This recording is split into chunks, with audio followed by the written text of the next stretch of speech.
Evangelho de Mateus, capítulo 5, versículo 1 em diante. E Jesus, vendo a multidão, subiu a um monte, e assentando-se, aproximaram-se dele os seus discípulos, e abrindo a sua boca, os ensinava, dizendo: Bem-aventurados os pobres em espírito, porque deles é o reino dos céus. Bem-aventurados os que choram, porque eles serão consolados. Bem-aventurados os mansos, porque eles herdarão a terra. Bem-aventurados os que têm fome e sede de justiça, porque eles serão fartos. Bem-aventurados os misericordiosos, porque eles alcançarão misericórdia. Bem-aventurados os limpos de coração, porque eles verão a Deus. Bem-aventurados os pacificadores, porque eles serão chamados filhos de Deus. Bem-aventurados os que sofrem perseguição por causa da justiça, porque deles é o reino dos céus. Bem-aventurados sois vós, quando vos injuriarem e perseguirem, e mentindo disserem todo o mal contra vós por minha causa. Exultai e alegrai-vos, porque é grande o vosso galardão nos céus, porque assim perseguiram os profetas que foram antes de vós. Amém, amados? Os irmãos podem sentar-se. Eu quero destacar o versículo 6. Bem-aventurados os que têm fome e sede de justiça, porque eles serão fartos. Que palavra! Esse é o quarto tópico da pregação do nosso Senhor Jesus Cristo, no famoso Sermão do Monte.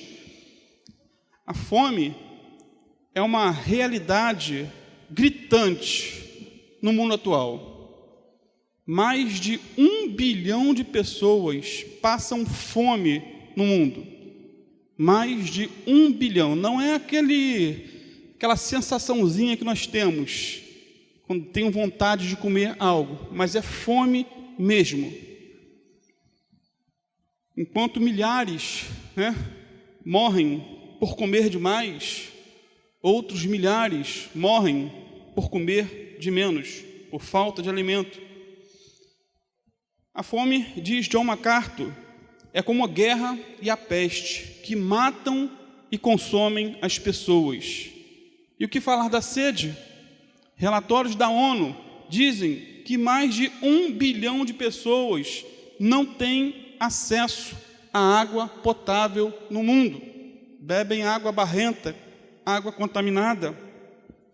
E o texto que acabamos de ler fala sobre fome e sede, mas não é fome e sede de comida e nem de bebida, mas fome e sede de Deus, fome e sede de salvação, fome e sede de santificação. Até porque a fome espiritual é uma das marcas distintivas do povo de Deus. A ambição suprema do cristão não é por posses materiais, não é por bens terrenos, mas por coisas mais excelentes. As coisas materiais dessa vida nós conquistamos com suor, trabalho, dedicação, estudo e, acima de tudo, com a ajuda de Deus. Isso tudo é lícito, mas o povo de Deus, a característica do povo de Deus é principalmente o seu anseio espiritual, porque ele busca em primeiro lugar o reino dos céus e a sua justiça, como Jesus disse em Mateus 6, versículo 33. Sendo assim, não temos como negar que há um paralelo bem perfeito e interessante entre o apetite físico e o espiritual. Há um paralelo interessante entre o pão da terra e o pão do céu. Há um paralelo interessante entre a fome de alimentos e a fome de Deus. E é exatamente sobre esse paralelo que estaremos aí tratando essa noite. Em primeiro lugar, ter fome e sede é sinal de vida. Amém? Ter fome e sede é sinal de vida. Um dos primeiros sinais da vida de um bebê, qual é? É fome. Ele vai direto para o seio materno. Essa é uma característica que ele está vivo. Sendo assim, aquele que verdadeiramente nasceu de novo, ele vai naturalmente sentir fome e sede de Deus. Isso é natural. Agora, quem está morto não sente fome. Um defunto não sente sede. Em restaurante, você nunca vai encontrar, em cemitério, você nunca vai encontrar um restaurante, nem bebedouro, porque ali só há pessoas mortas. Mortos não desejam comida e nem bebida. Assim também, uma pessoa sem vida espiritual nunca vai ter fome e sede das coisas de Deus. E eu te pergunto, você tem tido fome e sede de Deus?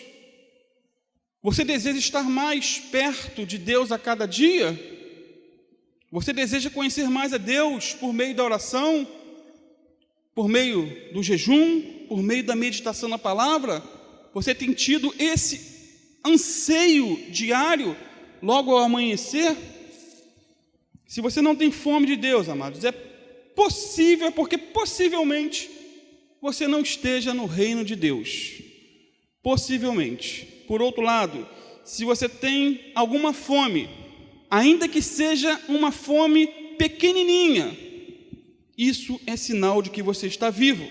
Se lá no fundo do seu coração existe um desejo por uma vida mais plena, uma vida mais santificada, um desejo de uma vida mais profunda, mais consagrada, é sinal de que você ainda está vivo e que você ainda é sensível à voz do Espírito Santo.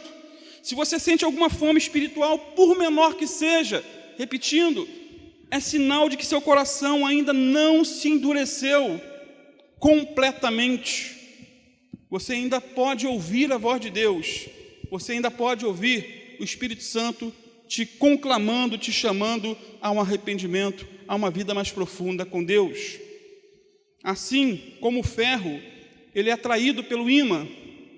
Assim como o ferro, ele é atraído pelo ímã, assim a alma humana, em seu estado de fome, ela é atraída por Deus. Mas aquele que não tem nenhuma inclinação, nenhum desejo, nenhuma expectativa para aquilo que é espiritual, esses estão mortos. Aqueles que não desejam a Jesus como seu único Senhor e Salvador estão mortos. Aqueles que não almejam coisas mais excelentes estão mortos. Aqueles que estão mergulhados no pecado, seja ele qual for, qual seja a sua nomenclatura, estão mortos. Aqueles que não desejam a presença do Espírito Santo, esses estão mortos.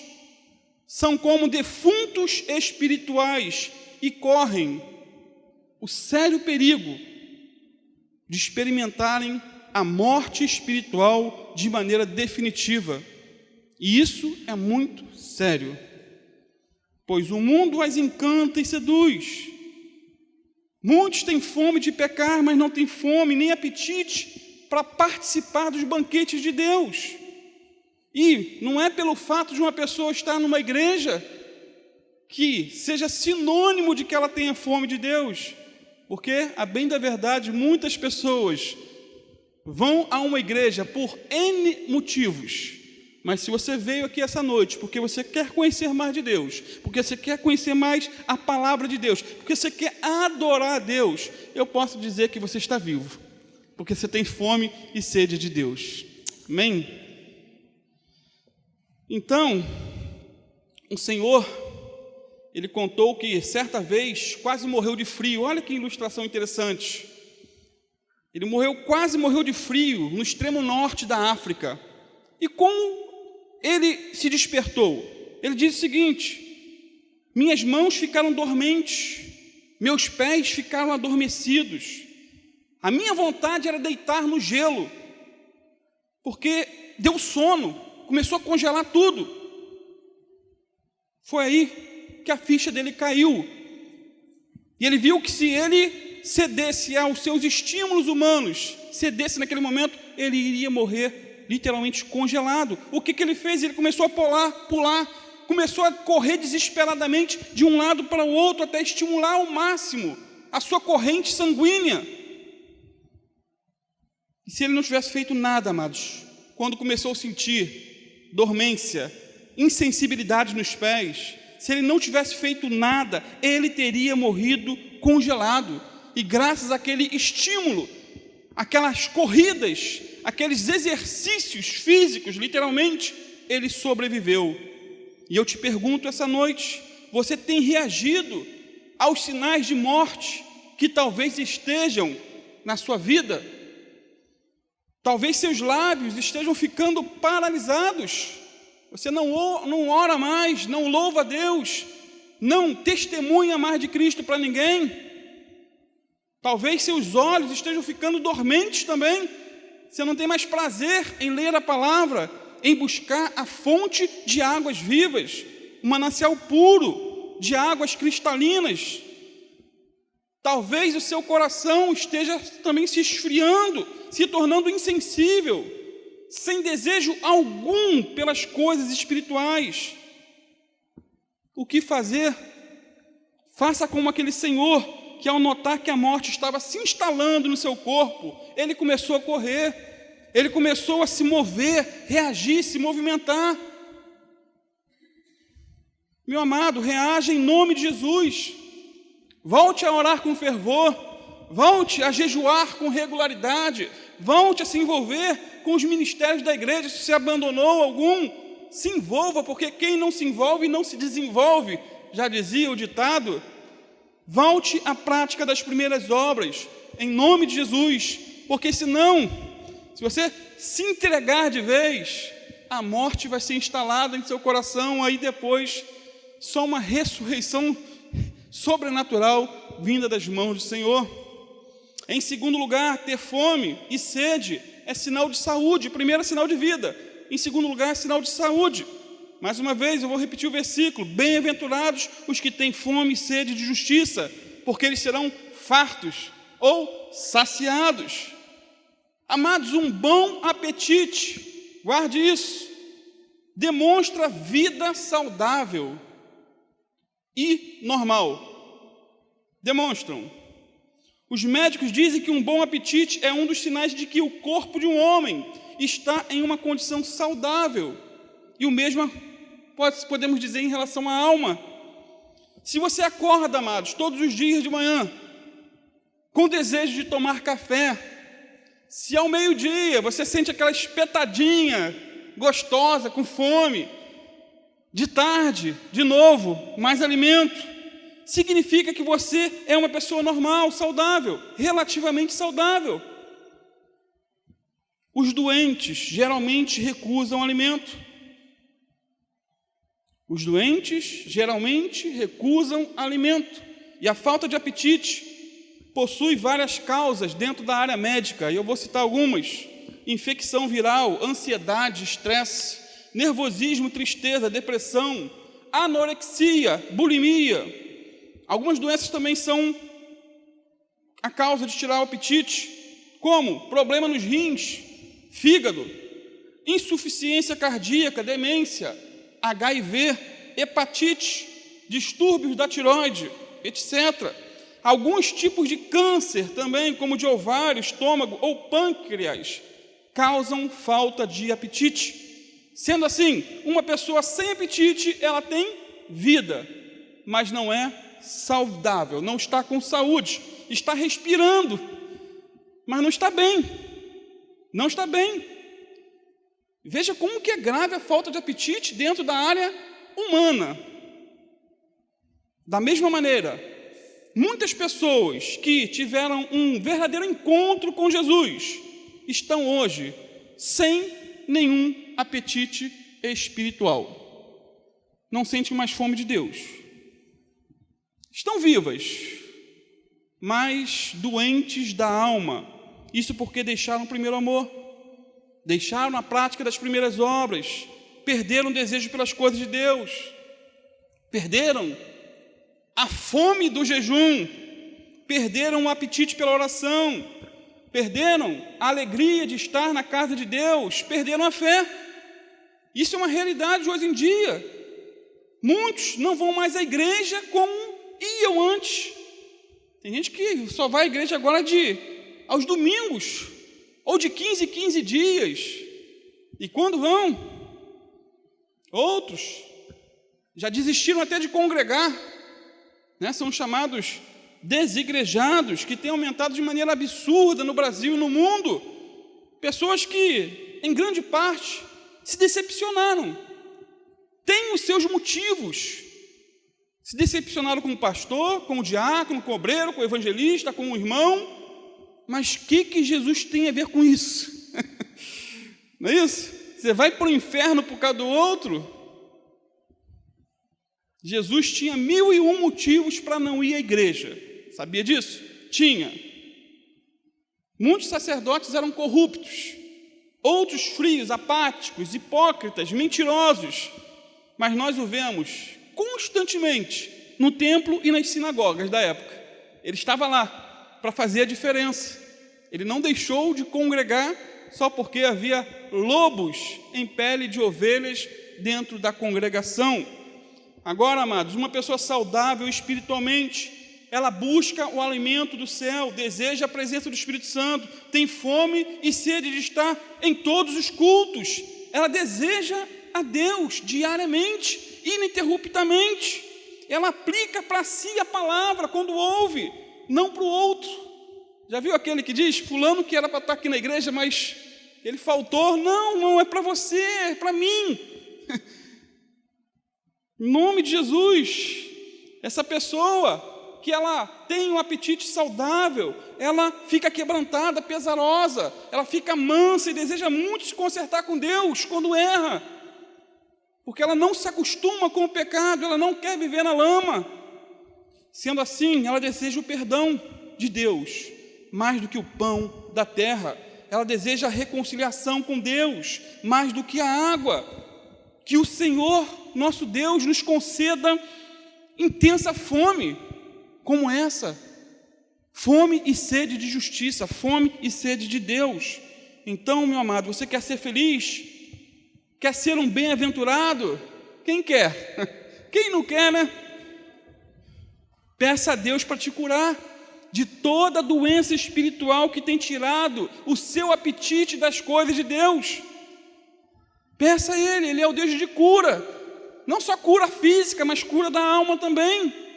Peça a Ele para te perdoar de todos os pecados que têm tirado o teu apetite das coisas de Deus e tem te saciado com coisas que não saciam a alma humana. Peça a Deus fome e sede de justiça. Peça a Deus a cura por sua falta de apetite, ou por nossa falta de apetite. Agora, pior do que não ter apetite, eis a questão, é sentir-se satisfeito sem se alimentar. Tem pessoas assim? Humanamente? Tem. Eu sou uma. Que eu posso ficar sem tomar café de manhã e sem almoçar que eu não sinto fome. É um problema físico, alguma coisa ruim tem no meu corpo, que eu tenho que ir ao médico. Não é normal, né? Não é normal. Na vida espiritual, isso é seríssimo. É terrível se sentir satisfeito sem se alimentar. É algo preocupante quando uma pessoa ela se sente bem espiritualmente, estando com a vida em frangalhos. Olha que coisa de doido. Ela está com a vida toda escangalhada, toda estraçalhada, mas se sente bem espiritualmente.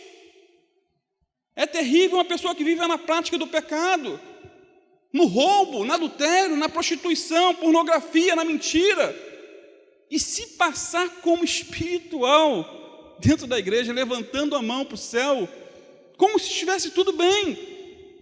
Na verdade, ela tinha que estar de joelhos, chorando, e não passando, né, aquela falsa imagem de super espiritual. Isso é preocupante. É terrível quando alguém guarda mágoa no coração, tem inveja do próximo, não perdoa ninguém e ainda assim não sente necessidade alguma de se arrepender. Não, eu não tenho motivos. É porque o Espírito Santo não está trabalhando, não está fazendo a obra. Das duas, uma, você não está deixando ele fazer, não está cedendo. Isso é sintoma de apostasia, desvio da fé. Aqueles que se sentem satisfeitos com a vida cristã são os que mais precisam de salvação e transformação, porque o crente nunca está satisfeito. Se tem algo que o crente não é, pelo menos a nível espiritual, é satisfeito. Ele sempre quer mais. Aqueles que se consideram cheios jamais serão saciados. Aqueles que estão satisfeitos com a sua justiça própria, se acham muito bons, muito espirituais, muito cheios de Deus, esses não estão com fome e sede de justiça. Aqueles que se consideram ricos, abastados e sem falta de coisa alguma, estão no CTI espiritual, amados. Estão no CTI quase mortos. Apocalipse 3:17, olha o que o Senhor Jesus disse para os crentes de Laodiceia, ou seja, o que eles diziam de si mesmo primeiro: rico sou, estou enriquecido e de nada tenho falta. E não sabes, misericórdia, e não sabes que és um desgraçado, e miserável, e pobre, e cego, e nu. Jesus sabia o que eles eram, mas eles não sabiam. Eles achavam que eram ricos, enriquecidos, não tinham falta de nada, mas tinham falta de tudo e não reconheciam isso. É o fundo do poço uma pessoa ter esse espírito. Que Deus nos guarde disso, em nome de Jesus. Que Deus nos guarde. Agora, se por um lado existem pessoas que não têm apetite, por outro lado existem aquelas que se alimentam mal, que não ingerem alimento suficiente para atender às necessidades do seu organismo físico. Se por um lado tem pessoas que não sentem fome, por outro lado há pessoas que se alimentam mal. Nos círculos odontológicos tem uma frase que diz: sua saúde começa pela boca. Já ouviu falar disso? A sua saúde começa pela boca. Nossa boca é a porta de entrada de bactérias e micro-organismos nocivos à saúde, sem falar que também é pela boca que ingerimos alimentos que muitas vezes, em vez de nos dar saúde, nos nutrir, nos matam aos poucos. Essa é a realidade. Ninguém pode ter uma boa saúde, amados, sem uma alimentação adequada. Pode? Não pode. Eu ouvi de uma família no sertão brasileiro que passou uma semana inteira se alimentando com 1 quilo de feijão. Todos os dias eles cozinhavam o mesmo feijão e tomavam aquele caldo. Todos os dias. Uma família dessa não pode ter uma saúde boa, pode? E o que falar de nós? Como vai a nossa alimentação espiritual? Eis a questão. Existem crentes raquíticos, literalmente raquíticos, sofrendo de inanição espiritual, quase morrendo de vez por não se alimentar. Elas não se alimentam do pão do céu e nem bebem da água da vida, que é Jesus. Muitos estão desnutridos espiritualmente. Não buscam a palavra, não buscam estar nos cultos, não buscam orar, se encher do Espírito Santo. E muitas vezes essa inanição é causada por pastores, pregadores, corruptos, que não alimentam as ovelhas com a palavra de Deus. Não alimentam. Pregam sobre tudo. Pregam sobre cura, sobre prosperidade, libertação, mas não pregam a palavra de Deus. Pregadores que só pregam para grandes auditórios, para ganhar grandes cachês, que só se preocupam em engordar suas próprias contas bancárias e não estão nem aí pelo povo, em alimentar o povo com a palavra. O pastor Hernani Dias Lopes, ele diz que muitos pregadores inescrupulosos e gananciosos criam as suas próprias igrejas como uma empresa. Fazem do púlpito um balcão, do evangelho um produto, do povo uma clientela. Vendem por dinheiro a graça de Deus e pelo lucro vendem a própria consciência e vão para o inferno. torcem a verdade, pregam outro evangelho, que na verdade não é o evangelho, e anestesiam os incautos com promessas mirabolantes de riquezas e glórias neste mundo. E muitos, infelizmente, procuram alimentos nesses pregadores, mas só encontram o quê? Um caldo ralo, igual aquela família tomava de feijão durante a semana toda. Procuram isso. E vale ressaltar ainda que existe uma distinção entre ter fome de Deus e o apetite hipócrita. O hipócrita não deseja Deus, ele quer as mãos de Deus, a bênção de Deus. O hipócrita, ele é como Balaão. Lembra de Balaão? Ele desejava morrer a morte do justo, mas ele não queria viver a vida do justo. Morreu e provavelmente se perdeu. Que Deus tenha misericórdia de nós. Em terceiro lugar, ter fome e sede deve ser algo constante em nossas vidas. Ter fome e sede deve ser algo constante. Uma pessoa saudável não se alimenta dia sim, dia não. Se alimenta? Não, hoje eu vou comer, amanhã não. Não, é todo dia. Ela se alimenta todos os dias, até porque o desenvolvimento físico relaciona-se com o quê? Com o seu apetite físico. Segundo alguns médicos, o ideal é ter 5 refeições por dia. 5. Outros dizem que 2 refeições basta, é o suficiente. No campo espiritual, acontece a mesmíssima coisa. O crescimento, o desenvolvimento e a saúde espiritual relaciona-se com frequência com o que nós nos alimentamos e com a qualidade daquilo que nos alimentamos. Com o que você tem se alimentado? Via YouTube. Irmão, o que mais tem é alimento estragado. Coisa ruim, que não edifica em nada. Não te fortalece em nada, só põe dúvida. Se está te colocando dúvida, abandona, não vê não. Então essa fome diária é uma das marcas do povo de Deus. O cristão saudável, ele sempre busca em primeiro lugar o reino de Deus e a sua justiça. Ele aspira, ele suspira, ele deseja o pão do céu, a palavra de Deus, a comunhão com o Pai diariamente, não esporadicamente, não de vez em quando, não dia sim, dia não, mas pelo menos 5 vezes. Se você se alimenta 5 vezes fisicamente, tem gente que é um pouco mais, outros menos. Não importa o quanto ele ama a Deus, ele quer amar mais a Deus. Não importa o quanto ele ama o próximo, ele quer amar mais. Não importa o quanto ele ora, ele quer orar mais, deseja mais de Deus. Não importa o quanto ele já leu a Bíblia, eu já li 10 vezes, 1 vez, 10, 20 vezes. Ele quer conhecer mais, porque a Bíblia é inesgotável.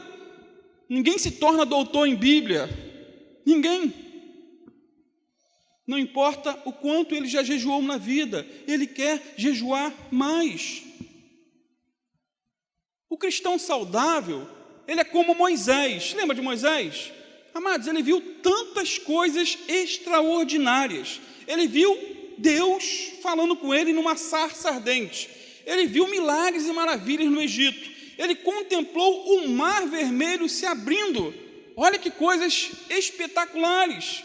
Ele viu o dedo de Deus escrever os 10 mandamentos. Moisés viu o quê? Deus tirando água da rocha e mandando maná para o povo, todos os dias, se alimentar no deserto. Mesmo assim, ele queria mais. Não estava satisfeito com tudo isso. Não estava satisfeito. Lá em Êxodo 33, 18, ele pediu: Senhor, mostra-me a tua glória. Não estava satisfeito. Essa insatisfação santa tem que estar no nosso coração. O dia que você se achar muito maduro, é porque está dando bicho.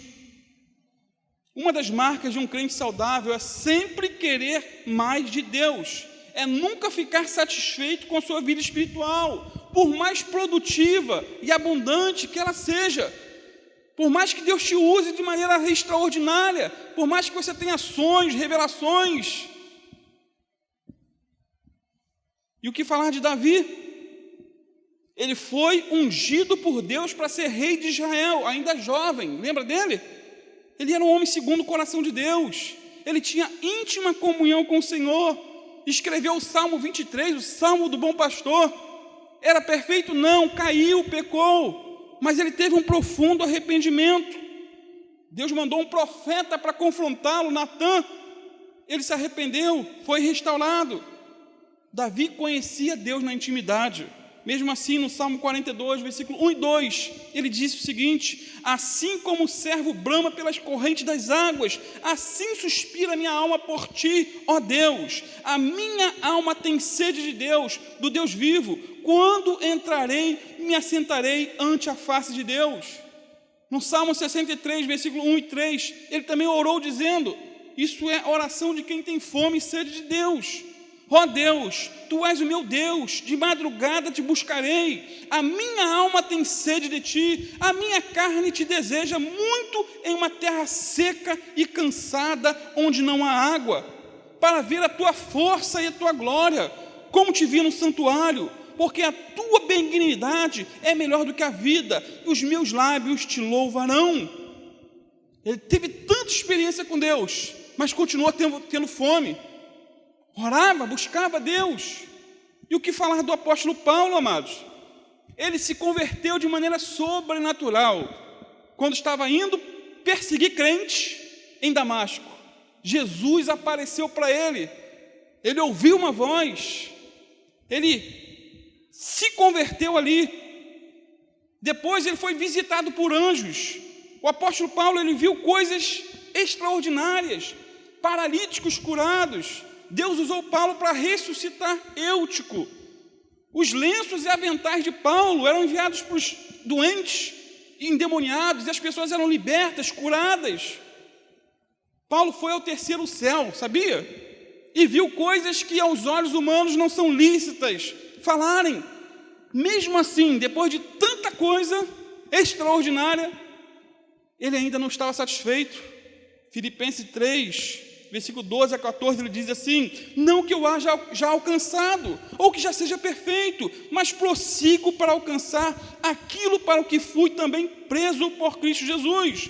Irmãos, quanto a mim, não julgo que o haja alcançado, mas uma coisa faço, e é que, esquecendo-me das coisas que atrás ficam, e avançando para as que estão diante de mim, prossigo para o alvo, para o prêmio da soberana vocação de Deus em Cristo Jesus. Não estava satisfeito e tinha todos os motivos do mundo para sentar numa rede e falar: não, tanta coisa que eu já experimentei.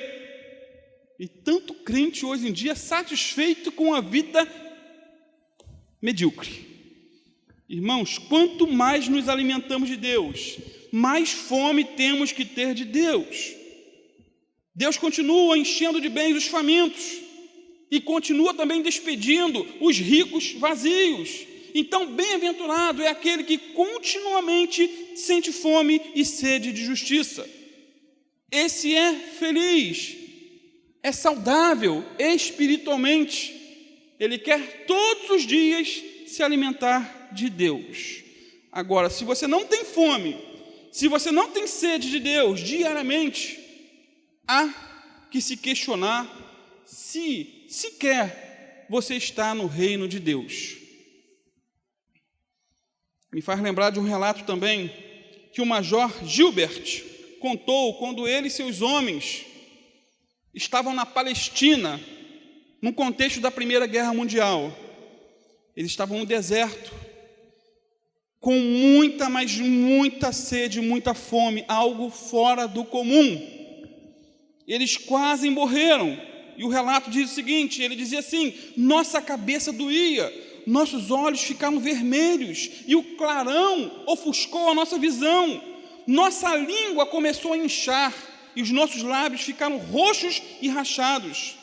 E diz mais ele: aqueles que saíram das colunas nunca foram vistos, mas a tropa desesperada continuou a batalha em Xéria. Havia poços lá, e se não tivesse conseguido ocupar o lugar à noite, milhares estariam condenados à morte por sede. Lutamos aquele dia como homens que lutam pela própria vida. Entramos na estação de Xéria, seguindo os turcos em retirada, e os primeiros objetos que nossos olhos encontraram foram as grandes cisternas de pedra, cheias de água potável, limpa e fresca. Passaram-se 4 horas até que o último homem acabasse de tomar a água. Acredito que todos nós ali aprendemos nossa primeira lição bíblica de verdade, naquela marcha de Berseba até os poços de Xéria. E esse major conclui dizendo: se assim fosse também a nossa sede de Deus e de justiça, se assim fosse também a nossa sede por sua vontade em nossa vida, se tivéssemos um desejo ardente, envolvente e preocupante como naquele dia, como seríamos ricos em frutos do Espírito? Ele tirou lição naquela situação. Aquela sede foi estonteante. E ele diz: se a sede que eu tive lá fosse a mesma hoje para as coisas de Deus, como eu seria um instrumento mais útil nas mãos do Senhor? Vamos lá, amados. Terminando, em quarto lugar, ter fome e sede de justiça é o mesmo que desejar ardentemente a salvação. Ardentemente. Uma pessoa com fome e sede de justiça, ela busca a salvação a todo custo. Ela vê os seus pecados e reconhece estar separada de um Deus que é santo, santo e santo. Ela fica quebrantada, pesarosa, mansa, e seu maior desejo é se consertar com Deus.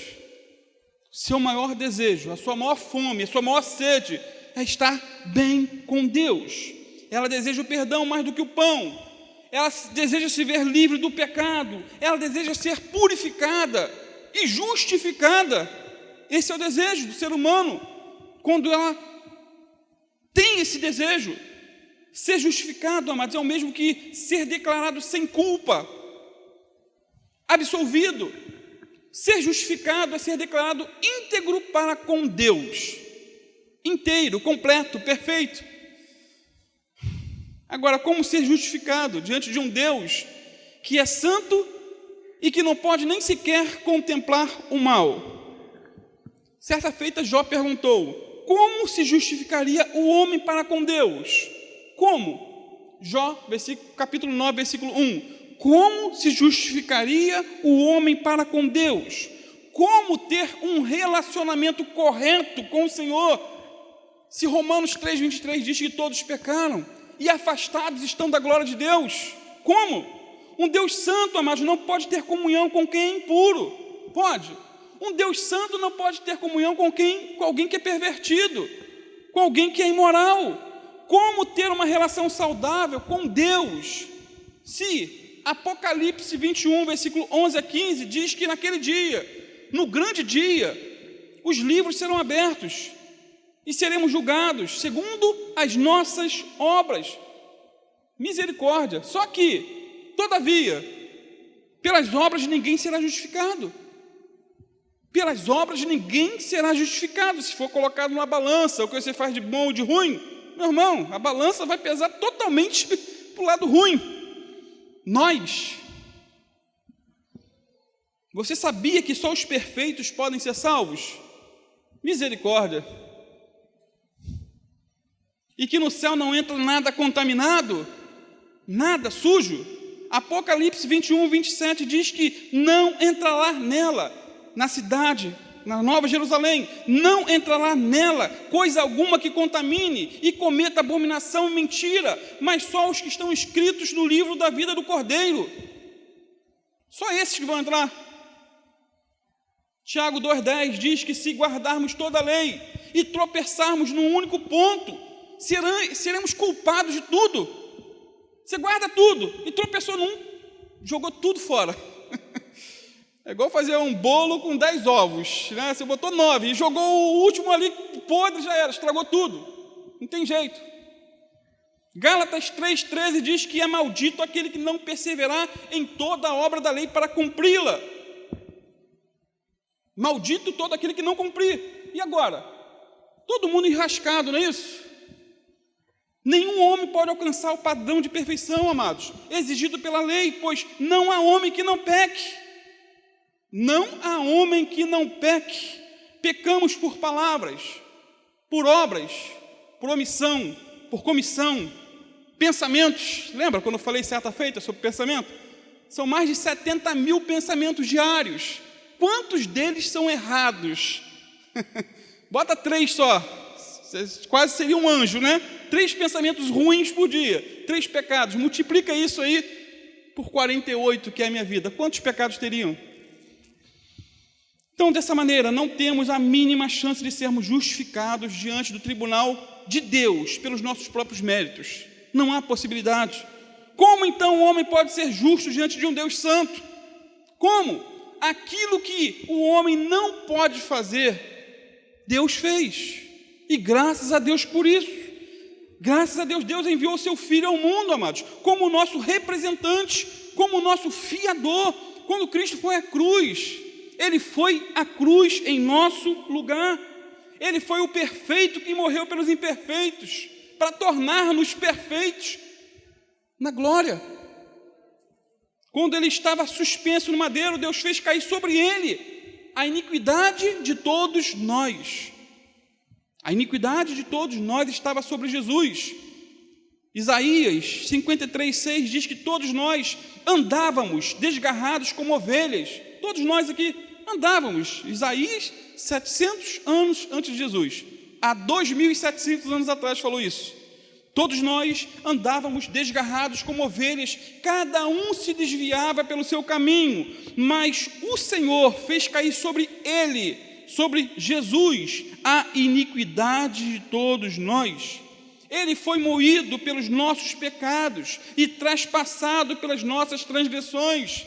Naquele momento ali na cruz, Ele foi feito pecado por nós, tomou sobre si a tua e a minha iniquidade.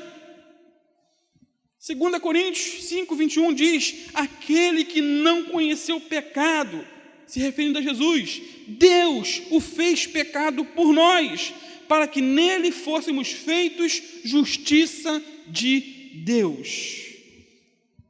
Ele foi feito maldição por nós, ao ponto de Deus Pai não ter podido ampará-lo temporariamente.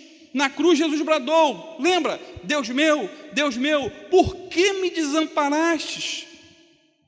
Irmãos, Jesus foi literalmente desamparado pelo Pai, para que nós fôssemos amparados por Deus. Ele foi abandonado na cruz por alguns instantes, para que nós não fôssemos abandonados no inferno por toda a eternidade. Nesse momento ele estava sendo sacrifício por nossos pecados, porém antes de morrer, Jesus deu um grande brado de vitória, lembra? Ele disse: está consumado, está pago.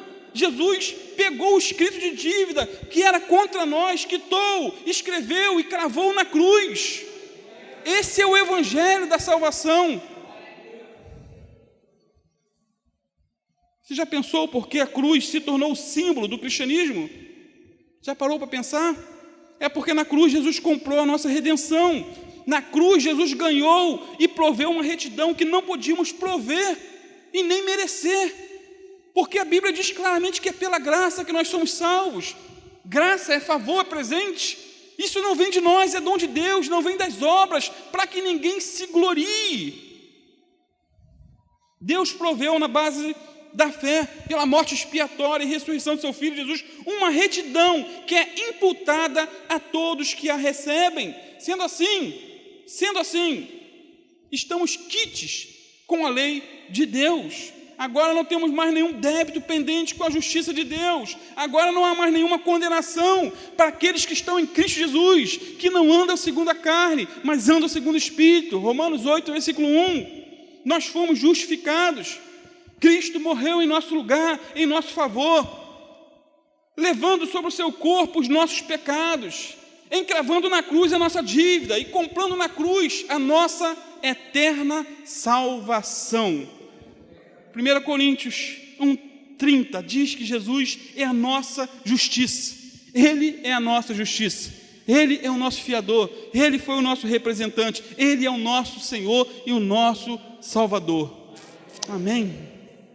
Concluindo, finalmente, quando temos fome e sede de justiça e cremos no plano da salvação, a promessa é que seremos felizes e saciados. Essa é a promessa. Bem-aventurados que têm fome e sede de justiça, porque eles serão fartos, eles serão saciados. Quando temos fome e sede de justiça, ficamos satisfeitos, mas nunca saciados, em certo sentido.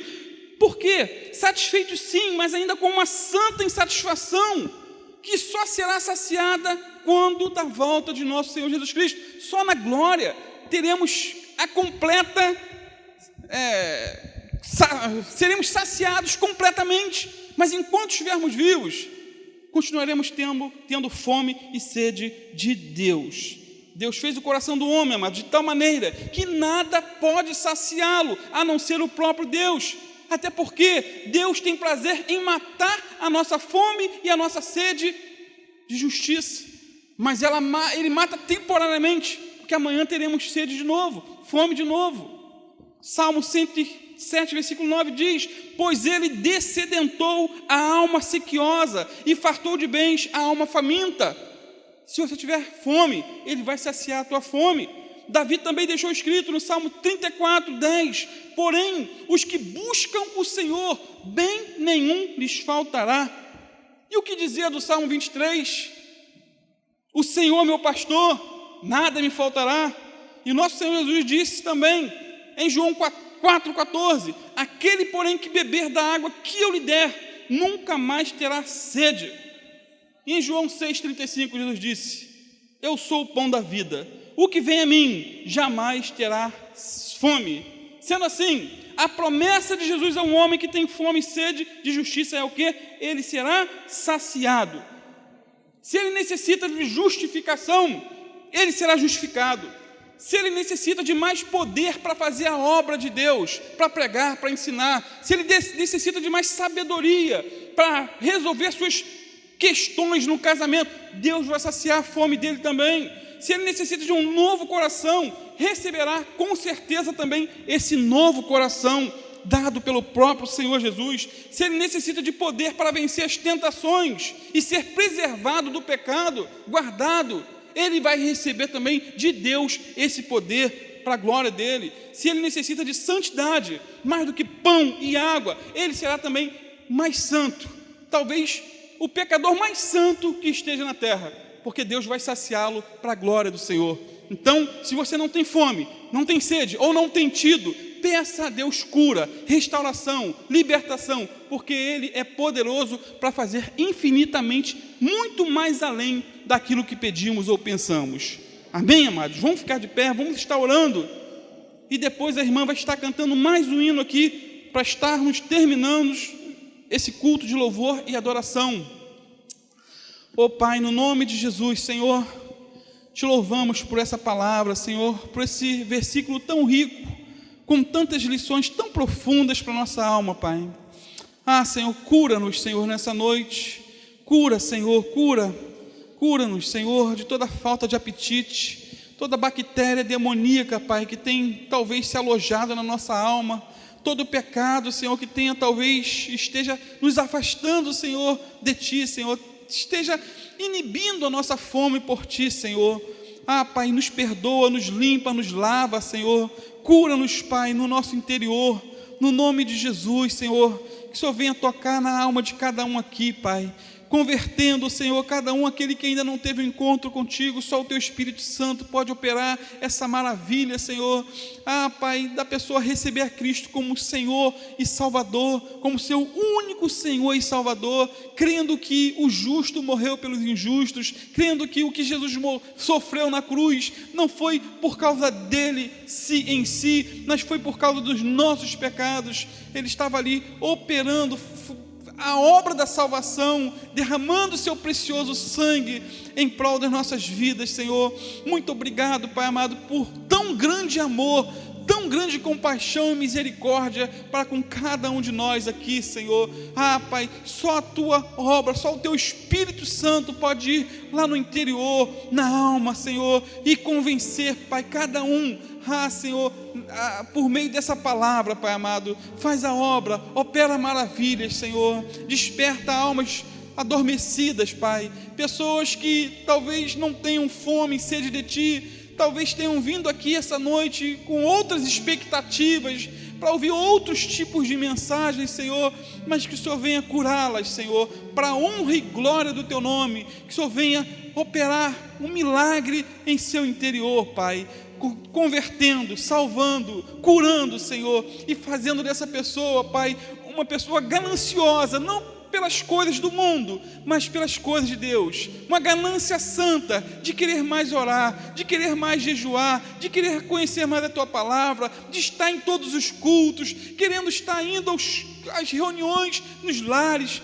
Pai, em nome de Jesus, só o Teu Espírito Santo pode operar esse sinal, Pai, essa maravilha na nossa alma, mas o homem tem que querer também, Senhor. Pai, então coloca isso no coração de cada um aqui, Pai. Eu te peço no nome de Jesus, cobre-nos com o sangue do Cordeiro, perdoa os nossos pecados, Senhor, lava a nossa alma, restaura a nossa vida nessa noite. É o que eu te peço em nome do Teu Filho Jesus.